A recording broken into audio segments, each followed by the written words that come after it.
So he made a strict demarcation of meaningful language as fact-stating language. And the other parts of language, those parts of language that are not used to state facts, he thought were, strictly speaking, nonsense, and we couldn't really say anything. So although there might, I mean, although ethics, religion, the arts, and so on are of fundamental significance in life, we can't actually ever do them justice in language. They are, as far as the Tractatus is concerned, they are even, it isn't that we can't do them justice. Our attempt to do them justice is meaningless. We can't say anything meaningful about them. Now, you've made the point very clearly that the central to the early Wittgenstein is this picture theory of meaning. How did the later Wittgenstein depart from that? Well, again, though Wittgenstein's ideas are very complex, there's a rather simple answer to that question. He moved away from the picture metaphor of the nature of meaning to the tool or use metaphor as the correct conception of meaning. He says, think of words as tools, and the way to understand language, the way to get a correct conception of how language functions is to look at how words are used. He says for most cases, not all, but for nearly all cases, the meaning of a word is just its use in the language. Now this, just as the Tractatus gave him a certain metaphysical conception of the world derived from language, so by changing from the picture metaphor to the tool metaphor, he turns that metaphysics upside down. Now, instead of saying that the structure of reality determines the structure of the language, now what he says is that the structure of the language determines what we think of as reality. We can't think of the world, we can't discuss the world, we can't have a conception of the world independent of the conceptual apparatus that we use for that purpose. Now, you've raised a lot of very fundamental concepts here, and I think we ought to take them one at a time for the sake of clarity. Let's begin where you began, with the distinction between a picture theory of meaning and a tool theory of meaning. The later Wittgenstein is no longer saying that that words or sentences picture what they're about. He's saying that a word or a sentence is like a tool, and what it means is what you can do with it, so that, in fact, the meaning of a term is the sum total of its possible uses. Now, it's in the nature of a picture that it does, in fact, picture only one thing. Pictures an object or a state of affairs, where it's in the nature of a tool that it has many uses, perhaps an indefinite number of uses. Now, that applies to his view of language, doesn't it? Yes, precisely. Yes. Yes, let me say a little bit more about that.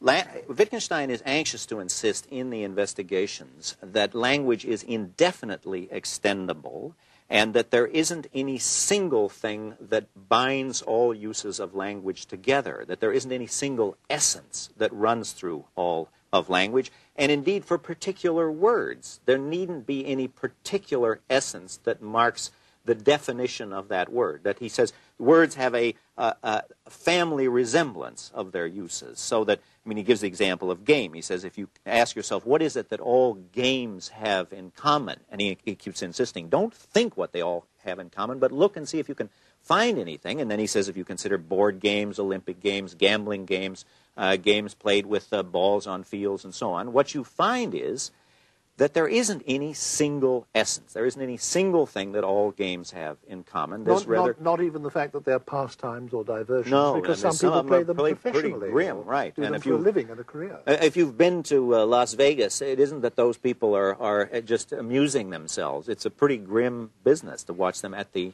gaming, as they're called, tables.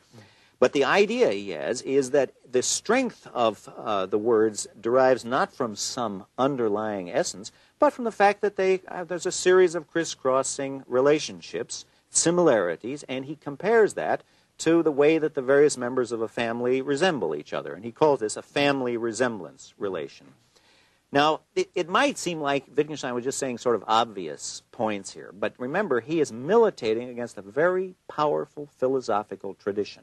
He's militating first against the idea of his own, that words get their meanings by standing for objects, and then secondly, an even older tradition that says words get their meanings by being associated with ideas in the head, and he's militating against a tradition that says, and this goes back to Plato, that in order for a word to have a meaning, there must be some essence, there must be some essential trait that the word marks. So the interest of his remarks about language derives a lot from their revolutionary or radical attack on a pre-existing tradition. He uses the term family resemblance so often that I think it's worth saying just a word or two about that.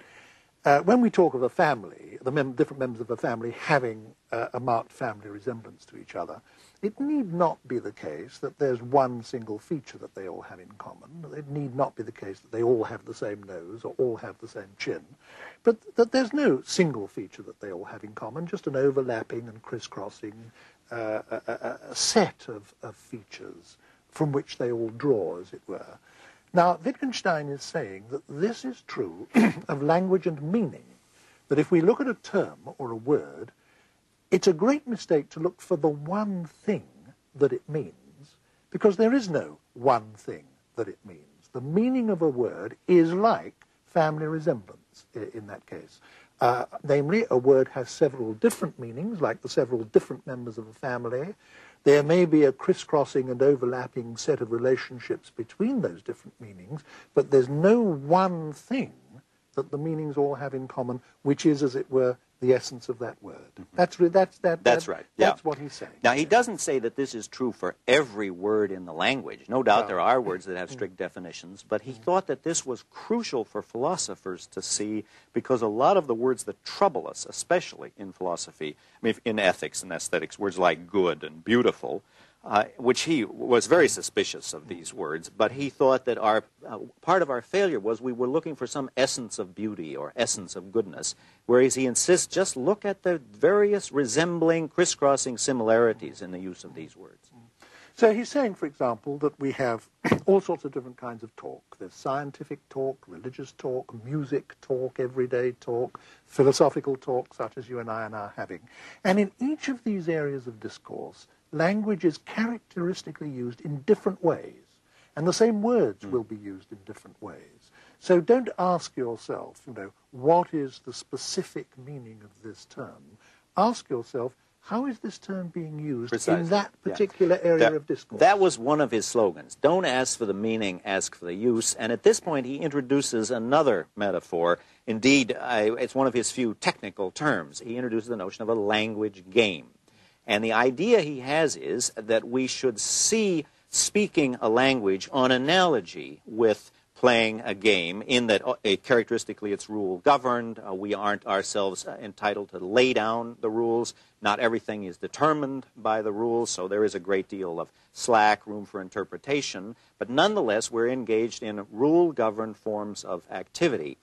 Now, this again is a disconcerting idea for a lot of philosophers, because he wants to insist that there isn't any foundation for the language games, any more than there's a foundation for football or baseball. These are just human activities.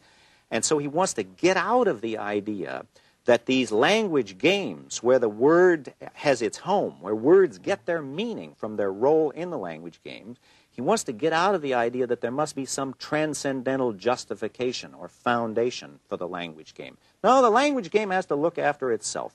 We play a language game of ethical discourse, of aesthetic discourse, of fact-stating discourse, of language game with the word cause, a language game of identifying spatial and temporal relations. So he's anxious to insist that there are these sequences and series of human activities where the use of words is tied up with the rest of our lives in a regular, ordered, but not in any way predetermined fashion. And that's really the task of the philosopher, is to describe, not to justify or give a foundation for, but to give just a description of how the language game is played.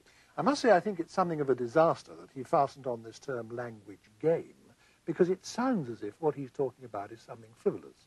And in fact, it even feeds a certain prejudice against philosophers that exists outside philosophy, that they're all just playing with words, or that they're somehow superficially concerned with language. This isn't so at all. No, no. He used the word game for serious intellectual reasons. Right, and let me just hammer home the reasons for the analogy. First of all, it's an activity.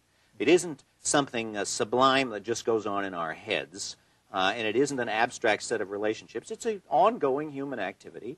And secondly, it's conventional. It's regular. There are rules involved. And those are the features that he wanted to get, that we should look at language in action, and we should see it as part of regular, rule-governed behavior. But and that sounds, I think, pretty uncontroversial, at least to us. But there is a more radical aspect of this that I want to bring out, and that is